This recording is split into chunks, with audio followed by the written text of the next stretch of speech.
Hey guys, Dr. Tim here with Optimized Wellness Center. Today I wanted to share with you 10 tips of how to boost your immune system. We're going to go into each of these with a little bit of detail, some with a little bit more. You may know about a couple of these, but you might not know all of them.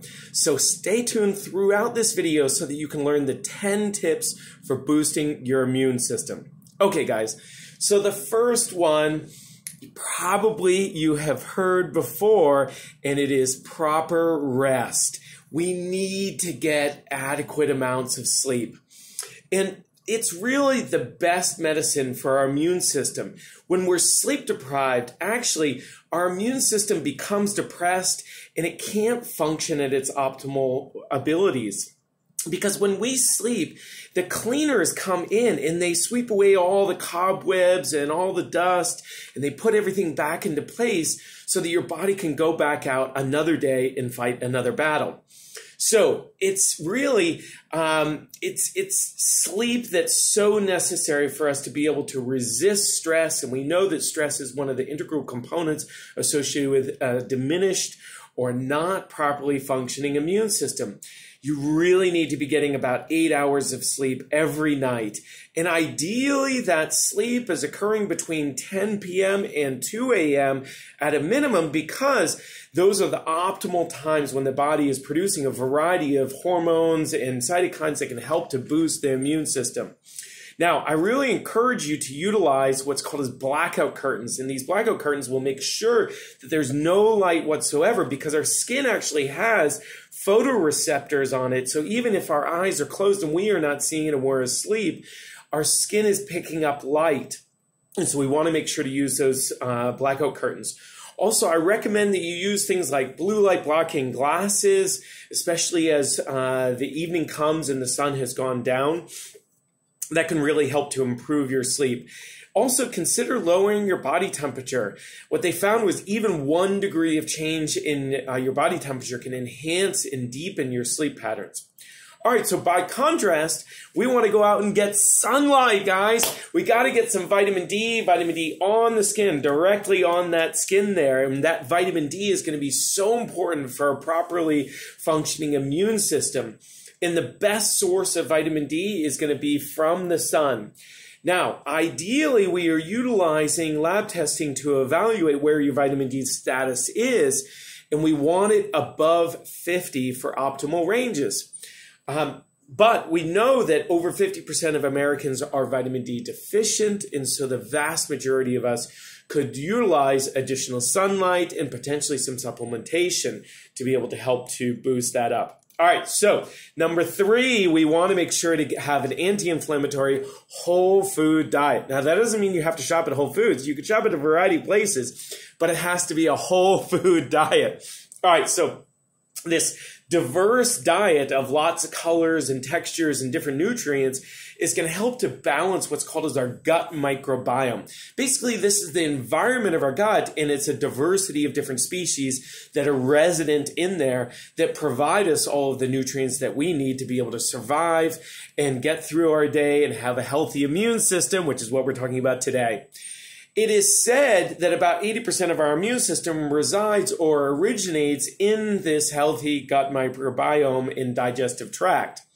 And so we want to have phytonutrients and minerals and vitamins at proper levels so that we can help to provide the nutrient necessary for all the little microbes that are living in there to do what they need to do. Okay, so that also means we need to avoid the white plague, and the white plague is things like white sugar, white gluten or flours, white dairy products, because they tend to deplete things like vitamin C and zinc. Now, I've done another video on zinc, so I encourage you to go look at that video if you want to learn more specifically about zinc as a nutrient. Interestingly, alcohol also depresses our immune system and alters the function of our gut microbiome. We can also enhance this by using things like fermented foods, and so these can really help to create proper diversity. One other thing to consider are the 3 G's. Yeah, G. We want to get ginger, garlic, and then the last one is going to be ginseng. All right, guys. So number 4, something that we can do to help to boost our immune system is doing things like mindfulness techniques in meditation. We know this will help to reduce cortisol levels and make us more resilient against stress, but also it increases something called oxytocin. This is the drug of love that our body naturally produces. Mothers have really large and significant amounts of this when they're pregnant and giving birth, which is really terrific. Just reaching out to friends and family and loved ones can actually enhance this by the thoughts, the conversations, or even touching them. So giving is better than receiving. And so, we want to make sure to consider, if you have a compromised immune system, that we're surrounding ourselves with loved ones, family members, being in nature, having positive thoughts. All of these will boost this oxytocin and lowering our cortisol levels. Also, one of the very important truths about quantum physics is the most valid of sciences of all on the planet is that consciousness creates our own life experiences. And so, are you conscious of disease or are you conscious of health? These are really important things for us to consider.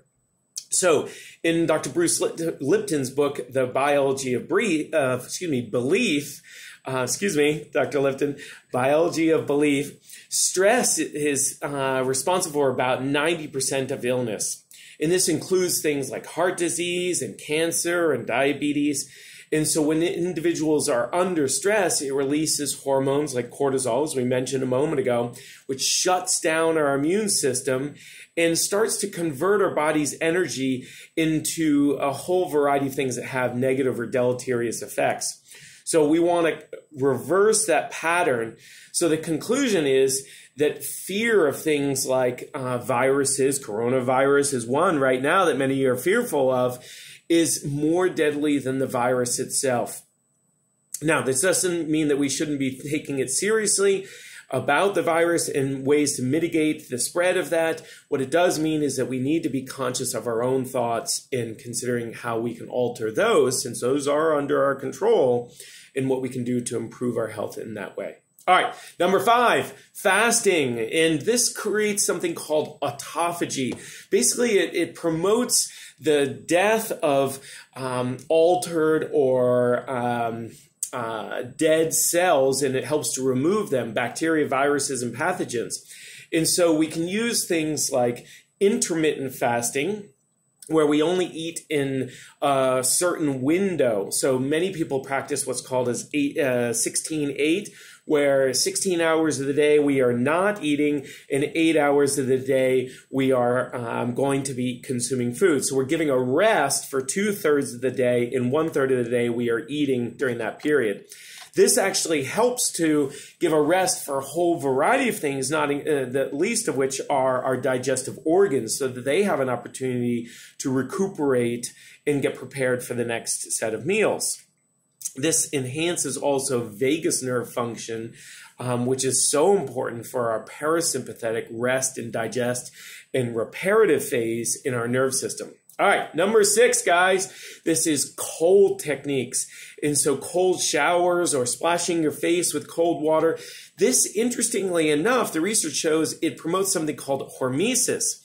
And this exposes our body to low dosages of something that might otherwise be considered to be harmful, yet it actually produces a positive effect in the body instead of the harm. So it provokes the parasympathetic nerve system, again, which is controlled predominantly through the vagus nerve, and it increases something called natural killer cells. This is an important component of our immune system, and it goes up and rounds up those harmful things and helps to remove them out of the body. And all you need to do is just, start really slow, build up to about 2 minutes a day in your shower where you're using cold water, or you can take like a bowl of cold water and you can just put your head in there and do some deep breathing, and this provokes, again, the parasympathetic nerve system. All right, number 7, guys. Magic mushrooms, using medicinal mushrooms. No, not the ones that necessarily are psychedelic. we are talking about chaga and reishi. Now, there are others, but these ones are scientifically proven to be what's called as immunomodulators. And this means that they boost the immune system when necessary, and they can also slow down an overactive immune system. And this can have really great effects on the body when we may have highs and lows, which both could be negatively impacting our health. Even though our immune system is what is the controller of this, we can have highs that may be excessive or lows that are insufficient. And so these medicinal mushrooms can help to modulate that. Chaga is known to be beneficial as it relates to producing what's called as cytokines, and these regulate the immune system and fight off bacteria and viruses, guys. Viruses, I know it's so important in this era. Reishi mushrooms increase the activity of these natural killer cells to fight off infections. All right, so we work with a variety of actually supplementation that have really enhanced forms of these.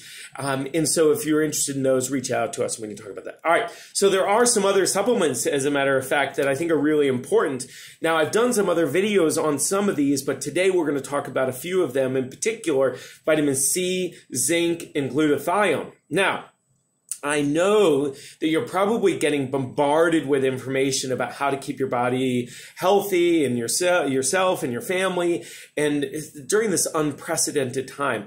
And I don't want to bombard you with more information, but I want to provide you the information that will be helpful so that you can make educated decisions. So there are some herbs and supplements that are really important for boosting our natural immune system. And so I'm only going to focus on a few of these, as I mentioned earlier. And this is going to help us to be able to be as strong as we can be so that we don't get sick. And if we do get sick, we don't get so sick that we land in the hospital. And if we do land in the hospital, we don't get so sick and our immune system doesn't get so overwhelmed that we need to get intubated with a respirator. And if we do get intubated with a respirator, that we don't die. So vitamin C, otherwise known as ascorbic acid, this helps you with your immune system and is really powerful, what's called as antioxidant, meaning it fights against oxidative stress. We talk about this all the time at Optimized Wellness Center, and I will need to make sure that you guys are familiar with this as well. It supports, interestingly enough, melatonin in a very synergistic way, and it protects mitochondria and the membrane permeability effects of the mitochondria. Mitochondria, by the way, are the powerhouses of every cell in your body. So every cell in your body has a little powerhouse generator. It's called the mitochondria, and we want to make sure the membrane of these cells, and the mitochondria in particular, are good integrity, and they're able to fight off the effects of things like SARS-CoV-2, as an example. Because SARS-CoV-2 is encoded with two what's called as viroporins, and these activate a specific inflammatory compound called NLRP3. I know, it's a big name. And it's called an immunosome. And this is what induces ARDS or ALI. And this is the acute respiratory disease syndrome, which is one of the components when you have prolonged coronaviruses or SARS-CoV-2. So the neurotransmitter melatonin, we're circling back here, guys, specifically targets this NLRP3, inflammasome to quench the cytokine storm and reduce inflammatory cascades. Wow. Okay, so that's really important. Also, it's known that ascorbic acid, or vitamin C, increases nitric oxide production. Why is this important? Well, this may attenuate or reduce acute myocardial injury and chronic damage associated with cardiovascular system, which has been increased expression of ACE2 receptors with this cardiovascular disease, hypertension, and diabetes. So these individuals who have cardiovascular disease, hypertension, and diabetics are known to be the ones that are of greatest risk to their immune suppression. There's a whole variety of reasons for that. That's another story for another video. But suffice to say, when we utilize vitamin C, it helps to produce increased levels of nitric oxide, which limit the effects of these things, especially for these compromised individuals. All right, let's move on to zinc, guys. I did a whole other video on zinc, so I encourage you to listen to that. But it's a required mineral for proper functioning of the immune system. In its formation and development of immune cells, notably natural killer cells, as well as neutrophils. So it also has been shown in studies to shorten the duration as well as the severity of colds and flus, including things like coronavirus, guys. All right, now let's talk about glutathione for a moment. Glutathione is the most important antioxidant, and it protects our body against oxidative stress. And so we can utilize our diet and environment to positively or negatively influence that. And so we need to have proper levels of glutathione to be able to support and resist that oxidative stress. Now, there are some things that can help to promote that. And so, guys, I want to make sure that you have those in mind. There's something called NAC, N-acetylcysteine, which is a natural precursor to this glutathione. And so this helps to support the body to give what it needs and then allow for it to produce what it needs to produce, i.e. glutathione. So NAC is one of the ways to do this. All right, so acetylcholine is another really important neurotransmitter in the body, ACH, acetylcholine. And it's one of the most important neurotransmitters for the vagus nerve. Again, we touched on this earlier. The vagus nerve is the most important nerve associated with the parasympathetic nerve system. This is the rest, digest, and repair phase of the nerve system.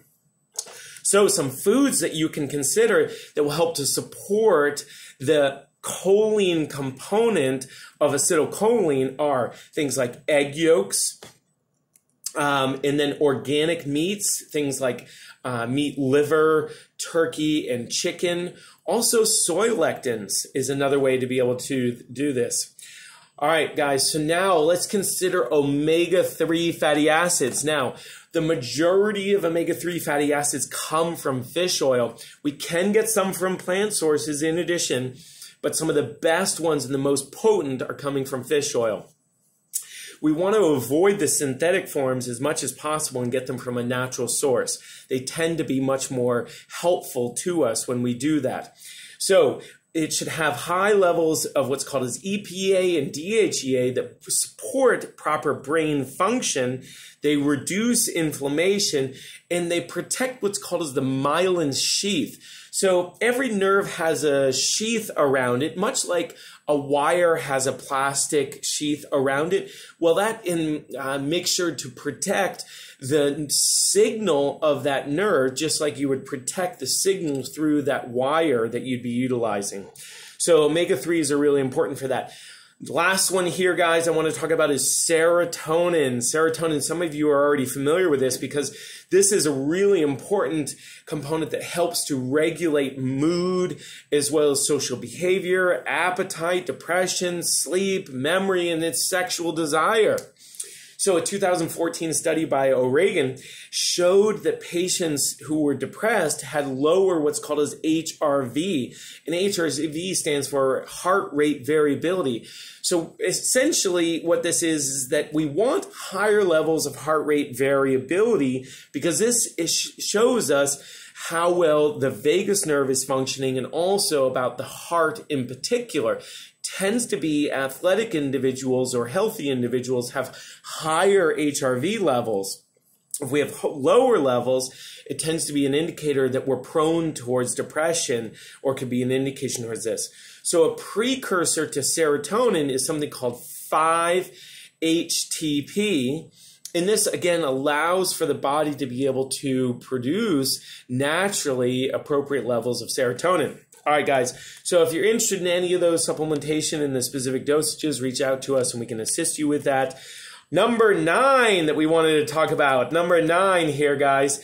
This is going to be using an infrared sauna, which is going to help to raise the core temperature of your body.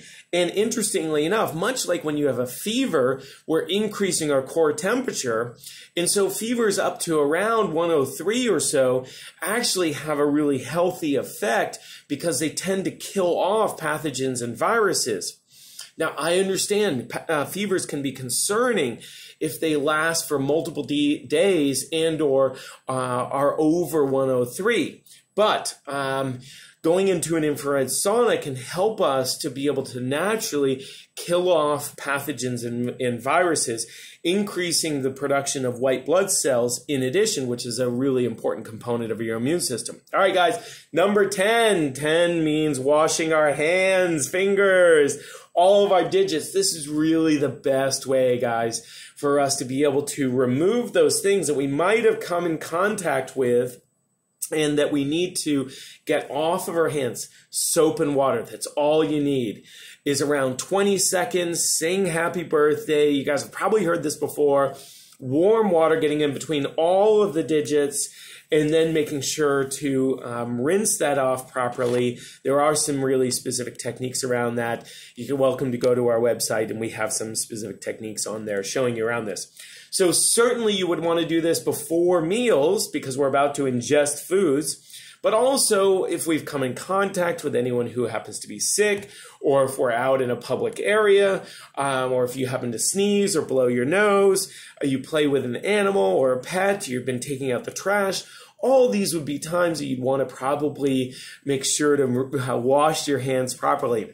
All right, guys, I'm going to give you a bonus tip.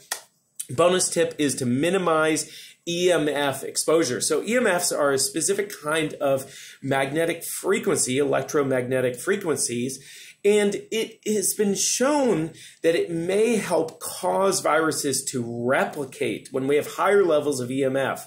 It's really interesting. We don't know exactly the mechanisms yet of how this works, but some ways to mitigate that would be limiting our utilization of phones, as well as turning off your Wi-Fi at home when you go to bed. Because if you're asleep, you don't need the Wi-Fi on, right? Right.